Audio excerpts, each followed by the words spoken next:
Bonjour chères apprenantes, chers apprenants. Dans ce chapitre, nous allons étudier quelques problèmes immunitaires liés au dysfonctionnement du système immunitaire, exemple du sida. Les principaux questions à poser dans cette séance sont: qu'est-ce que le sida? Comment se fait la transmission et l'infection par le sida? Et quels sont les moyens de prévention contre cette infection? Commençons par la première question: qu'est-ce que le sida? Le terme sida, ou AIDS en anglais, provient des mots syndrome, immunodéficience, acquise. Donc le sida est le syndrome d'immunodéficience acquise, il est dû au VIH, virus de l'immunodéficience humaine. Le sida est une infection sexuellement transmissible, il est considéré comme une pandémie ayant causé la mort d'environ 25 millions de personnes, depuis son apparition en 1981. Dans la deuxième activité, je vous explique comment le virus VIH agit sur le système immunitaire. Pour répondre à cette question, il faut savoir les modes les plus fréquents de la transmission du VIH. Le virus VIH se transmet par des rapports sexuels non protégés. Par échange des seringues, notamment chez les drogués. Par la transfusion du sang non traité et analysé. De la mère au fœtus pendant la grossesse ou à son bébé pendant l'allaitement.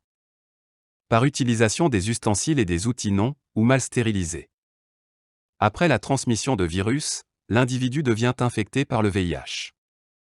Regardez bien les images suivantes. Les deux images sont des observations des cellules sanguines par le microscope électronique à balayage.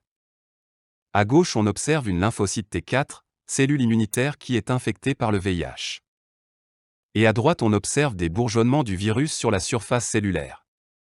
Le VIH s'attaque plus particulièrement aux lymphocytes T4. Ces lymphocytes constituent le pivot central des réponses immunitaires spécifiques. Par conséquent, des infections dites opportunistes comme des cancers et la tuberculose se développent en raison des déficiences de l'immunité spécifique.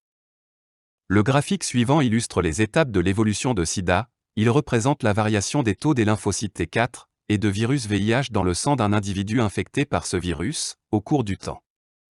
L'interprétation du graphique permet de déduire trois phases de l'évolution du SIDA. La primo-infection dure environ quelques semaines après l'infection. Elle se caractérise par des symptômes similaires à celles de la grippe.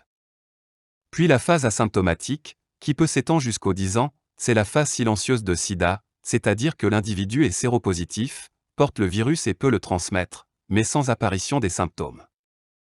Et enfin la phase SIDA, se caractérisait par une déficience de système immunitaire, à cause de la destruction des lymphocytes T4 par le VIH, par conséquent l'apparition des maladies opportunistes. En schéma. Après la contamination par VIH, des lymphocytes T4 sont infectés par le virus, c'est la primo-infection, puis elles sont détruites à cause de la multiplication du virus, ce qui provoque une diminution de son nombre, et par conséquent déficience du système immunitaire, et l'apparition des maladies opportunistes. À ce niveau-là, quelle est la meilleure solution de prévention contre le sida? Jusqu'au maintenant, il n'existe jamais des vaccins contre le VIH. Cependant, plusieurs possibilités de prévention sont disponibles, telles l'utilisation du préservatif lors d'une relation sexuelle avec un partenaire infecté. Le dépistage, c'est-à-dire faire des tests au laboratoire en cas de doute. Utilisation des traitements disponibles en cas d'infection. Ne jamais oublier notre religion islamique, que Dieu Tout-Puissant a dit dans le noble Coran. Ainsi prend fin de cette séance de cours, merci de votre attention.